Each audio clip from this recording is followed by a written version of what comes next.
doing that. Well, I don't think we can call this a fireside chat. We're gonna call it maybe in honor of Bill, we'll call it the bonfire. Susan was one of our very first clients and is a legend here and very well known, and one of the people I most appreciated working with, because there was a question asked earlier in one of the presentations, I think it was to you, Samaya, about people that, how do you get people that want to voluntarily do things because it's the right thing to do? And Susan's one of those people. I consider her very competitive, and when I first met her, that was one of the first things that came out of the gate. I knew if we did a bad job for you, we wouldn't do any more jobs for you. So fortunately, we did a pretty good job at the time. It was 330 North Wabash, now AMA Plaza, but I'll put my architectural docent cowboy hat on for a moment. It was originally IBM Plaza, which was Mies van der Rohe's, one of his last projects, and he actually never even saw it get built before he died. But it is one of the first buildings, if not the first, with double pane curtain wall glass for a modern building. So, energy efficiency tip. But no, so we worked with you, and it's been great, and just wanted to kind of chat about a few things. So maybe first, would you mind to kind of tell us a little bit about yourself and how you got started? Well, can everyone hear me okay? Yeah. Like a lot of people in the property management arena, I didn't even know property management was a thing, and that would be something like that, right? And so I came upon it by accident, and my husband lost his job, and I had small children at home, and I panicked, and I knew I could get an administrative job pretty easily. And I just happened to get one in a real estate syndication firm in the early 80s. And within a year, I was managing 5 properties for them.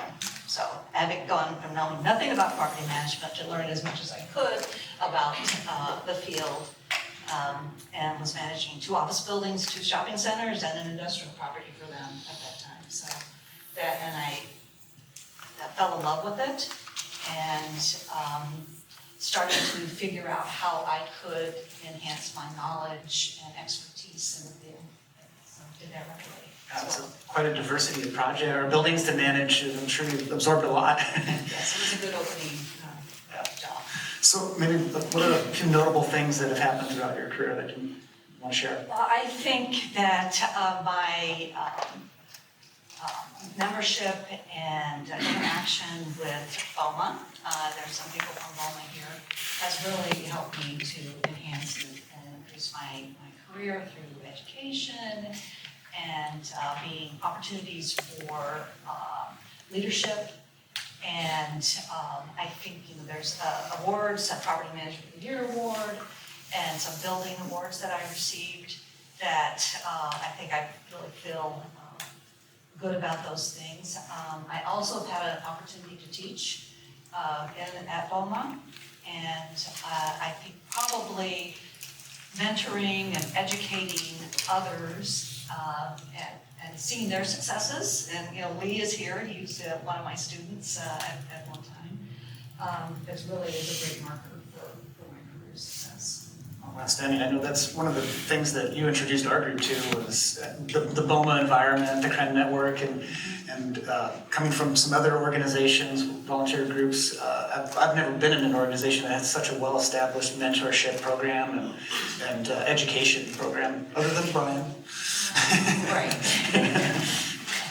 But you talked about some awards, but I remember the first time I walked into the office at AMA Plaza, there was a whole wall of things, and there was LEED certification. What level did you get? It was gold. It was legal. Yes, and that was under one of the very, very first versions of the existing building standards. So it was a difficult task to get their high Energy Star score, and always trying to seek things. So what drove you to get those certifications? Because not a lot of people had those.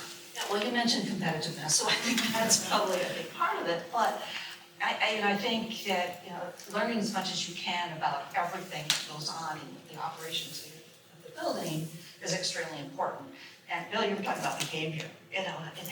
If you're just going to sit there and check boxes and not learn as much as you can about everything that goes on, I don't know it seems like that'd be pretty boring. So getting certifications, getting accreditations personally, and I was one of the first property managers to get a LEED AP. And that's because I didn't know what they were talking about in LEED, so I went out and found out exactly what that meant, and it helped me to be better, and also to teach others about it as well. Also culminating, and I would have to say, in the BOMA International Outstanding Building of the Year Award, which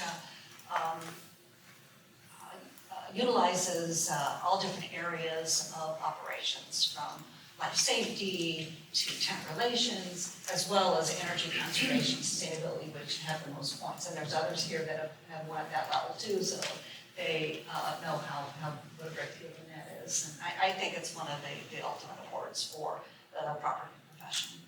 So the Tobies are kind of like the Emmys of property management? I would say it's more the Oscars. Oscars. Okay. I like it. Do your tenants appreciate these certifications, these awards? Yes, they do, although I think that if you don't tell them about it and what it means, if you don't communicate what the importance of it and what it means for them as a tenant, that you're really losing out on the communication aspect. Tooting your own horn, you really have to do that. What were some of the things that you do to communicate with your tenants? Well, you would announce it all over, the elevators and through emails and parties, sometimes just to recognize your whole team, because it's not just an individual thing, it is a team award, and including the tenants in that recognition, because you couldn't do it without them. Yeah. So, So, maybe kind of getting into the tenants a little bit more, maybe pre-pandemic, what were tenants asking you for as a property manager? What were the things that they were asking the building to feature? Because we know that the tenants have a loud voice and their leases are worth a lot of money, and trying to make them happy, keep them staying is an important aspect of your job. So, right. Yeah, so it was the amenity award for a long time, and so you would have who had the biggest conference center, and who had the best outdoor space, and had the most games in their tenant lounge, and so all those things like that. Everyone was trying to say, okay, what else can I do, and how can I be competitive, and what are how are the tenants going to keep their employees here? Because that's what they wanted, to be able to have their employees stay in the office. So some of them would do it inside their spaces as well, but also they wanted to take advantage of building amenities as well. So did you ever have a boxing rink in your? No, but I think that's interesting. Because a lot of people leave over lunch to go box. Yeah. So I guess, in your role now, post-pandemic, office market is a hot topic. What are buildings doing now? What are people asking for? Well, like I said, they wanted to keep people in the buildings. Now they want them to come to the buildings. So I've seen some CEOs are saying that creating an environment where people will come back to the office is the amenity. So having your team there, which will increase the CO levels, I realize this. But I think that that's one of the things. So how do you do that? There's a focus on health and wellness, of course, and some of the owners are bringing those amenities in, having health services, making sure that there are other health and wellness activities and events to try to lure tenants back as well. And I always think about the Barbra Streisand and Funny Girl, people who meet people are the luckiest people in the world, but nobody knows that yet, that you need other people to function and be a society and to achieve some of those health and wellness things that we were talking about before. Yeah, the other thing I've seen, I went to a BizNow presentation a few weeks ago, and one of the things they talk about is how to bring nature indoors when you have an existing building. Here, you renovated the building, roof deck, if you're going to stay around, is amazing. That's not always, you couldn't do that at AMA Plaza. So, how do you keep up with that, those kind of trends, or does it make you obsolete? Yeah, I think you have to look at other things that you can control, whether it's, daylighting and the way that the offices are configured and, just having some kind of outdoor space to get out and be able to go outside and nature. Yeah. So are certifications gaining in importance? Have they changed? Certifications, I think, are always going to be important. And LEED has now become a standard. A lot of tenants ask for it, they just expect that buildings, a lot of buildings, will have some type of LEED certification.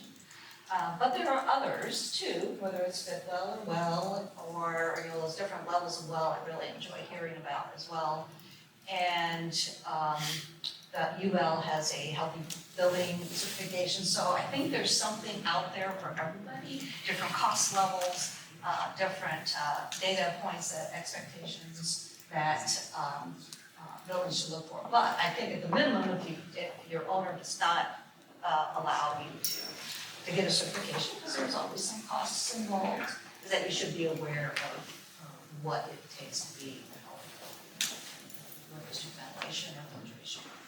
So yeah, that's interesting. So as you mentioned earlier, tenants bringing in their own air quality consultants and things like that, as a building property manager, is that something you'd like to see? Well, they really look to the building, and I think with all of this, the media around air quality and filtration, they become more sophisticated. And even if you had a very robust indoor air quality program at your building, you didn't want to share that with tenants because you thought they don't know what this, they think 1 part per million, like I can't breathe. 1 part is terrible. But now I think they know that they need to be more transparent, that they need to show tenants that they're doing the right thing, and exactly what that means, what those data points actually mean, those tests. So I think that the more information that you can share, and really make tenants feel more comfortable coming back to the office, things that you can control. And I also was thinking during some of the presentations earlier that a lot of the tenants, if they get a certification for their office, rely on what's going on in the building as a whole. So you really have to it has to be the building has to be incorporated into those certifications. So that's important for the tenant to get their well safety rating or whatever. Then the building also has to participate on that. That's very important. Yeah, I think the transparency question around, I think most people in this room didn't know CO2 until we watched Bill's presentation today. We put these dashboards up or kiosks, or you have them on your tenant apps, and you see the air quality. We commonly get asked the question of, well, we don't want to show them that, because what if a VOC level's high for a few minutes? Is that bad for me? That education component is critical, and I think that's to the point here is kind of something that needs to get built into our daily processes. So over your career, you've worked on some really massive projects, and the reconfiguration, I would say, of A&A Plaza is a great example of that. The building was a single office tenant. The ownership group came in and split it into a hotel, hospitality, and then the office. Maybe describe a little bit about that process and how that went, and how that was like to try to re-up a building that was fairly empty. Right, so it was A&A Plaza was a 1.5 million square foot office building. That's a lot of square footage, and it was 50% vacant. So the owners realized that they probably need to do something with some of the vacant space, so they were able to convert part of that into a hotel, which is now the Lang Hotel.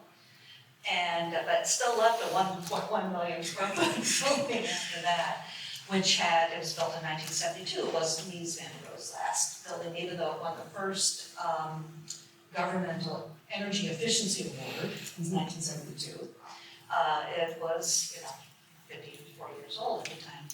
So all of the HVAC systems had constant volume systems. They were old and not as energy efficient as they used to be for a modern office building.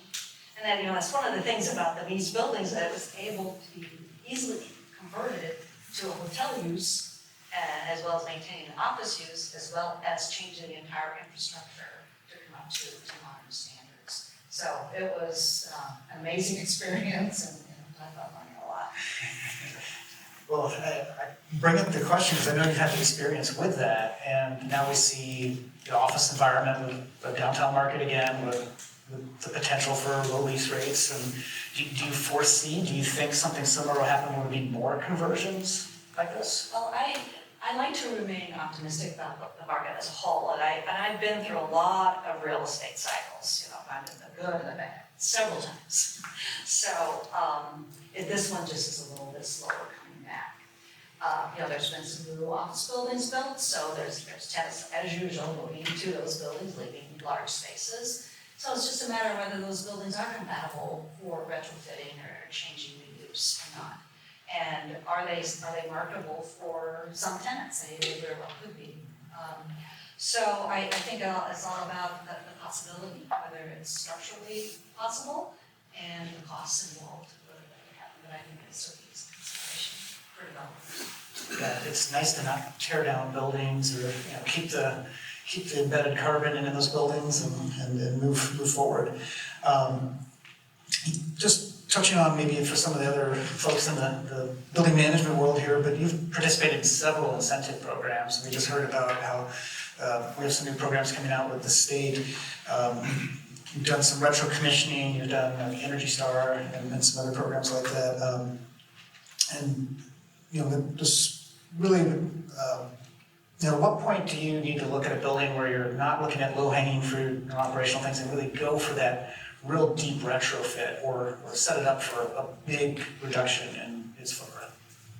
Well, you just need to look at the systems that are in place to see if they are operating at its highest efficiency, and have you retrofitted everything that you can in that building to be the most efficient.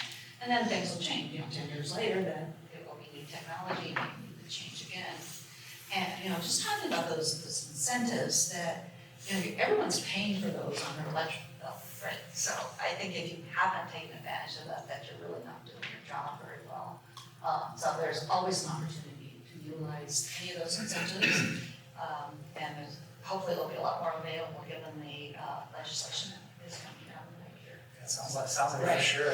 And which Susan's mentioning is it's in Illinois, we're a ratepayer incentive. So we like to say, come take advantage of these programs and take your neighbor's money away from them. Right. Why wouldn't you do that?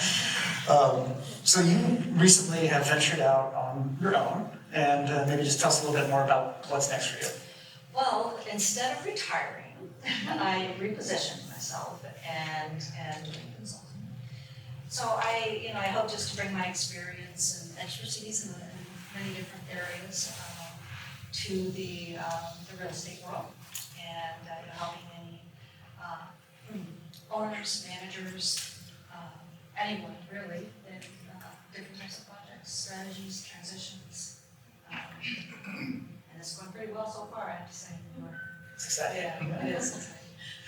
Well, really appreciate it. And it's been an honor to discuss here, but I don't want to hog all the questions. So I wanted to see if anybody in the audience would have a question for Susan. Mickey?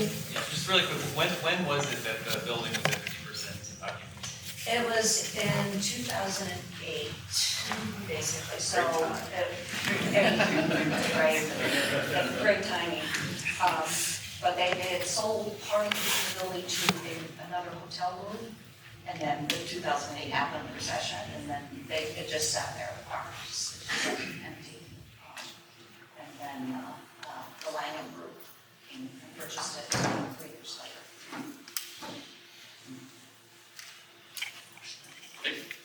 Is there a commonality to the companies or tenants who are having success in bringing their employees back to the office? I would say more that the law firms are, especially when the courts opened, they wanted to bring everybody back. What the major tenant is the American Medical Association. So they are requiring most of their people they need to be a good example to the rest of the world, or that their employees come back. There are a lot of others that are still seeing the working the 3 days a week is okay, is working out. You know, Thursday becomes a week, Friday, I don't know if you've noticed that yet. I would say law firms first, and then the influence of some of the, of A&A, especially that part.